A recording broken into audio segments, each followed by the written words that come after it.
السلام عليكم ورحمة الله تعالى وبركاته. حديثنا لهذا اليوم بعنوان سعة مغفرة الله تعالى. عن أنس رضي الله عنه قال: سمعت رسول الله صلى الله عليه وسلم يقول: قال الله تبارك وتعالى: يا ابن آدم إنك ما دعوتني ورجوتني غفرت لك على ما كان منك ولا أبالي. يا ابن آدم لو بلغت ذنوبك عنان السماء ثم استغفرتني غفرت لك ولا أبالي.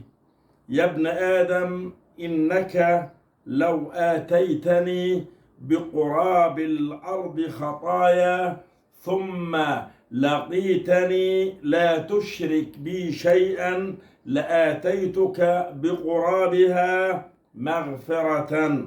رواه الترمذي وقال حديث حسن صحيح. شرح الحديث: هذا الحديث حديث قدسي. قوله جل في علاه: ما دعوتني أي لمغفرة ذنوبك، ورجوتني أي ترجو تفضلي عليك وإجابة دعائك. غفرت لك ذنوبك أي سترتها عليك ولا أعاقبك بها في الآخرة على ما كان منك، أي وإن كثرت منك المعاصي. ولا أبالي، لا أكترث بذنوبك ولا أستكثرها وإن كثرت، إذ لا يتعاظمني شيء. عنان السماء وهو السحاب، وقيل ما انتهى إليه البصر منها. استغفرتني، طلبت مني مغفرتها والوقاية من شرها مع سترها. بقراب الأرض خطايا أي بقريب ملئها أو بمثلها ذنوبا.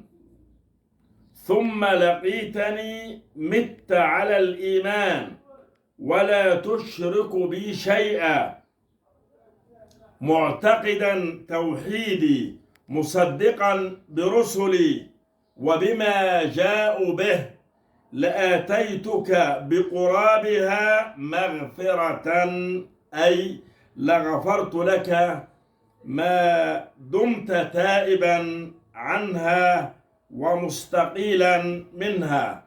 والمراد الحث على الاستغفار والتوبة، وإن الله يقبل توبة التائب ويغفر له وإن كثرت ذنوبه، وليس المراد الإكثار من الذنوب والاغترار بعفو الله تعالى.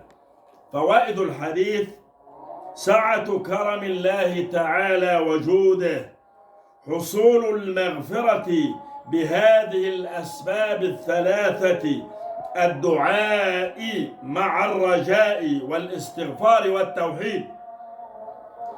من فرط منه معصية فليبادر إلى الاستغفار والتوبة منها، فإن رحمته وعفوه سبحانه أوسع من ذنوب العباد. وصلى اللهم على سيدنا محمد. أقول قولي هذا وأستغفر الله لي ولكم، والسلام عليكم ورحمة الله وبركاته.